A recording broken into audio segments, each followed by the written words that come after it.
ज्यादातर बच्चे ऐसे होते हैं जो अपने लिए टाइम टेबल तो सेट कर लेते हैं, लेकिन उस टाइम टेबल पर कितना चल पाते हैं? बिल्कुल भी नहीं।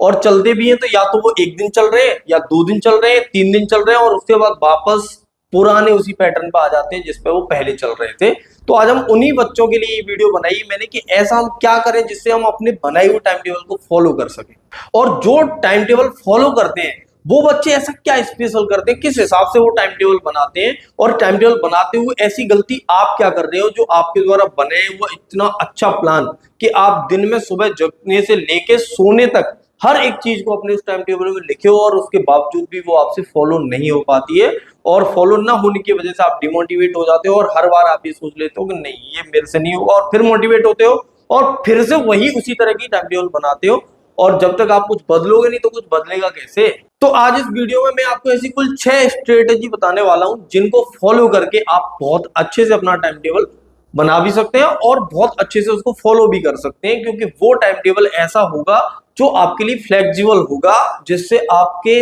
दिनचर्या में जो भी उतार और चढ़ाव आए उनको भी आप सही से इस्तेमाल कर पाए। ऐसा बहुत बच्चों के साथ होता होगा कि वो जब टाइम टेबल बनाते हैं तो उसमें अपने नहाने का, अपने खाने का, अपने पहनने का, अपने जगने का, अपने सोने का हर एक टाइम उसमें सेट करते हैं, और उस टाइम को सेट करने के बाद वो उसको फॉलो करने की पूरी कोशिश भी करते हैं, और पूरी कोशिश करने के बावजूद वो फॉलो नहीं हो पाता है। तो इन 6 नियमों को आपको फॉलो करना है जो मैं आपको बता रहा हूं, और जैसे ही आप इनको फॉलो करोगे आप अच्छे से सारी चीजें कर पाओगे। और ये भी फॉलो नहीं करना है, आप टेंशन मत लो, क्योंकि आपको यही लग रहा होगा कि फॉलो करते तो उसी को कर लेते। ये फॉलो करने वाली चीज नहीं, ये बस आपको कुछ ध्यान रखने वाली चीज है जिनको आपको थोड़ा सा ध्यान रखना है, और थोड़े से ध्यान में आप अपने लिए बेहतर टाइम टेबल बना पाओगे, अपने लिए बेहतर स्टडी कर पाओगे जो आप चाहते हो। तो चलिए वीडियो को शुरू करते हैं। नमस्कार दोस्तों, मैं हूं ब्रजेश परिहार। अगर आप चैनल पर नए हैं तो चैनल को सब्सक्राइब कर लें, और अभी तक वीडियो को लाइक नहीं किया है और ये आपको पसंद आ रही है वीडियो तो भैया लाइक तो कर दो। सबसे पहली गलती जो हर बच्चा करता है वो ये कि वो अपनी टाइम टेबल को अपने हिसाब से नहीं बनाता,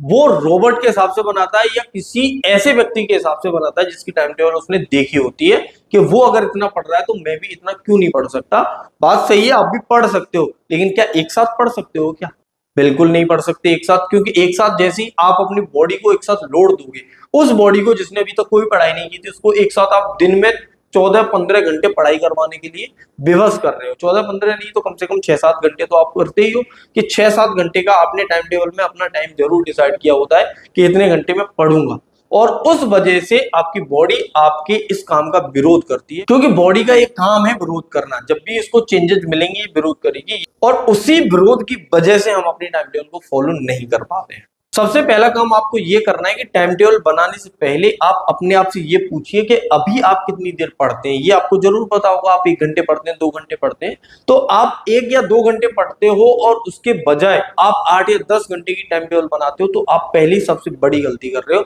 वो टाइम टेबल कभी आपका फॉलो नहीं होगा, और उससे होगा क्या कि आपके अंदर का जो सेल्फ कॉन्फिडेंस है वो डाउन होता है। आप समझे, इसको बहुत ध्यान से समझे मैं क्या बताना चाह रहा हूं। मैं आपसे कहना चाह रहा हूं कि जब हम कोई वादा अपने आप से कर रहे होते हैं, किसी और से हमने कोई वादा नहीं किया, अपने आप से वादा किया है, जब हम अपने आप से, अपनी इनर वॉइस से कोई वादा करते हैं और उसको हम नहीं निभाते, तो हमारे अंदर ही अंदर कहीं ना कहीं ये चीज पैदा होने लग जाती है कि मैं नहीं कर सकता। और ये जो मैं नहीं कर सकता पैदा होती है, यही सबसे खतरनाक चीज है। ये हमें पैदा नहीं होने देनी। अगर हम 1 घंटे की पढ़ाई कर सकते हैं तो अपने आप से हम केवल 1 घंटे पढ़ने के लिए ही वादा करेंगे, हम 5 घंटे पढ़ने का वादा नहीं करेंगे, क्योंकि आप दुनिया को मूर्ख बना सकते हो, अपने आप को नहीं। तो मेरा जो पहली प्लानिंग थी वो यही थी कि आप अपने टाइम टेबल को रोबोट की तरह डिसाइड ना करें कि 9 से 10 आप ये पढ़ेंगे। अपनी टाइम टेबल को जो जब डिसाइड कर रहे हो तो उस समय पहले अपने आप से पूछो कि आप कितना पढ़ सकते हो, और उतने ही घंटे की स्टडी के लिए टाइम टेबल बनाओ। और उस टाइम टेबल में हम घंटे पढ़ाई के जो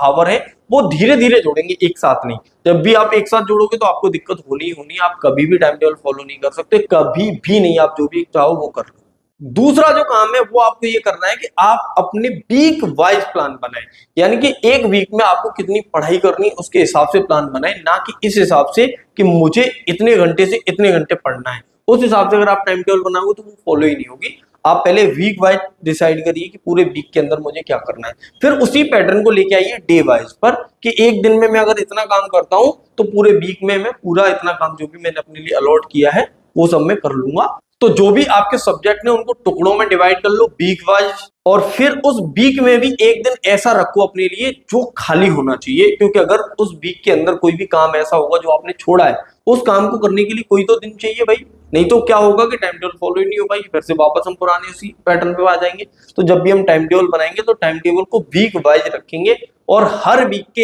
हर दिन में हर नई समस्याएं आने वाली है, तो उसी समस्याओं के लिए भी आपको अलग से समय रखना है, अलग से एक दिन देके चलना है वीक में, कि जब भी इस पूरे वीक में कोई भी काम छूटेगा तो मैं इस दिन जो हमारा खाली दिन रहेगा उस दिन उस काम को करेंगे जो छूटा होगा, और अगर कोई नहीं छूटा होगा तो वापस अपने इसी पैटर्न पे आ जाएंगे जिसमें हम चल रहे थे। तीसरी चीज जो आपको ध्यान रखनी है टाइम टेबल बनाते हुए, वो है कि डेली के टारगेट सेट करिए। जैसे सुबह जब आप जग रहे हो तो आज आपको किस सब्जेक्ट से कितना पढ़ना है, वो प्लानिंग सबसे पहले होनी चाहिए आपके पास। जैसे ही आप ये प्लान कर लेंगे कि मुझे किस सब्जेक्ट से क्या क्या चीज आज पढ़नी है आज की डेट में, और उसको पढ़ने के हिसाब से आप अपनी टाइम टेबल बनाइए, ना कि इस हिसाब से कि रोजाना 4 से 5 मुझे मैथ पढ़ना है, आपने डिसाइड कर दिया। यही टाइम टेबल बनाने का सबसे बुरा पैटर्न है। जैसे कि अगर हम पढ़ाई करने बैठ रहे हैं तो हम उन सब्जेक्ट को बाद में पढ़ेंगे जो हमारे लिए बहुत जरूरी नहीं है, हम सबसे पहले उन सब्जेक्ट को पढ़ेंगे दिन में जो हमारे लिए सबसे जरूरी है। जैसे अगर कोई मैथ का स्टूडेंट है तो उसके लिए जो मेन सब्जेक्ट है क्लास 11th और 12th में, वो है फिजिक्स, केमिस्ट्री और मैथ,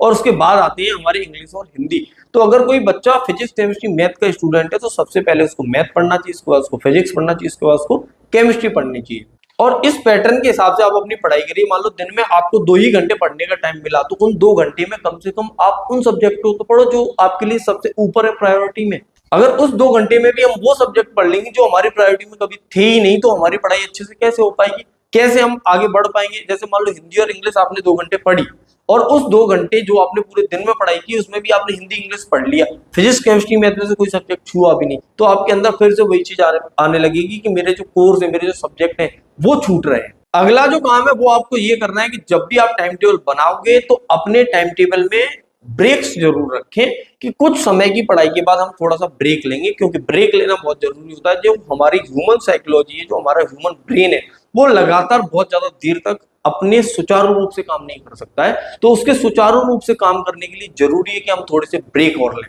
जैसे आपने अगर कोई 50 मिनट की पढ़ाई की तो आप 10 मिनट का ब्रेक लें, और उस 10 मिनट के अंदर आप कोई सॉन्ग सुन सकते हैं, या आपके आसपास कोई छोटा मोटा बच्चा हो उसके साथ आप खेल सकते हैं, और वापस 10-15 मिनट बाद फिर से अपनी पढ़ाई पर आए। इस तरह के ब्रेक्स जरूर लें अपने टाइम टेबल में। रोबोट की तरह ना रखें कि मैंने 1 घंटे पढ़ाई कर ली, ये अब दूसरे घंटे में ये पढ़ूंगा। जैसे आप ये करते हो वही सबसे बड़ी गलती हो जाती है हमारी, और हम काम कर ही नहीं पाते, और काम करते भी तो हमें उतना आउटपुट नहीं मिलता जितना हम चाह रहे होते हैं। अगला जो काम आपको करना है वो ये करना है कि जब भी आप टाइम टेबल बनाए, उस टाइम टेबल के अंदर पूरे दिन में आपने क्या पढ़ाई की है उसके रिवीजन के लिए टाइम जरूर रखें, डे वाइज। जैसे मान लो पूरे दिन आपने पढ़ाई की, तो शाम को जब आप सोने जाओगे उससे पहले वाला जो टाइम होगा वो रिवीजन के लिए रखो, जिससे आप पूरे दिन में क्या क्या आपने पढ़ाई की एक तो आपको पता चल जाएगा, दूसरा आप रिवाइज भी कर लोगे तो आपके लिए अच्छा रहेगा, वो आपको ज्यादा दिनों तक याद रहेगा, और आपका जो पढ़ाई में मन है वो और अधिक लगने लगेगा। अगर आपका मन कम लग रहा है, धीरे धीरे उस सब्जेक्ट से इंटरेस्ट कम हो रहा है, तो उसका कारण कहीं ना कहीं ये होता है कि हम उस सब्जेक्ट को भूल रहे होते हैं, और भूलने की वजह से हमारा मन लगता नहीं है फिर पढ़ाई में, और हम अपने टाइम टेबल को फॉलो नहीं करते। तो टाइम टेबल फॉलो करने के लिए सबसे बड़ी चीज ये है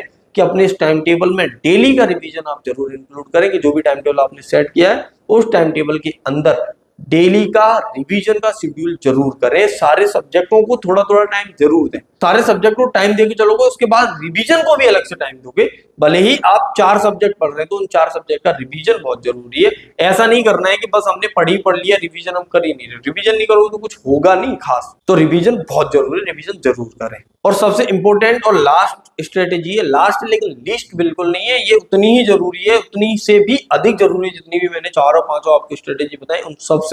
जरूरी स्ट्रेटेजी ये है कि जब भी आप टाइम टेबल बनाएं तो उस टाइम टेबल के अंदर कुछ ना कुछ टाइम आपका शेड्यूल नहीं होना चाहिए, अनशेड्यूल टाइम भी रखें। यानी कि आप कुछ इस तरह से टाइम टेबल बनाते हैं कि आपकी जिंदगी में अकेले आप ही हैं, और तो कोई है ही नहीं, ना आपका घर है, ना आपका परिवार है, ना आपके यार है, ना दोस्त है, कोई नहीं है, और वो जैसे ही आपकी जिंदगी में आते हैं, क्योंकि वास्तव में वो है।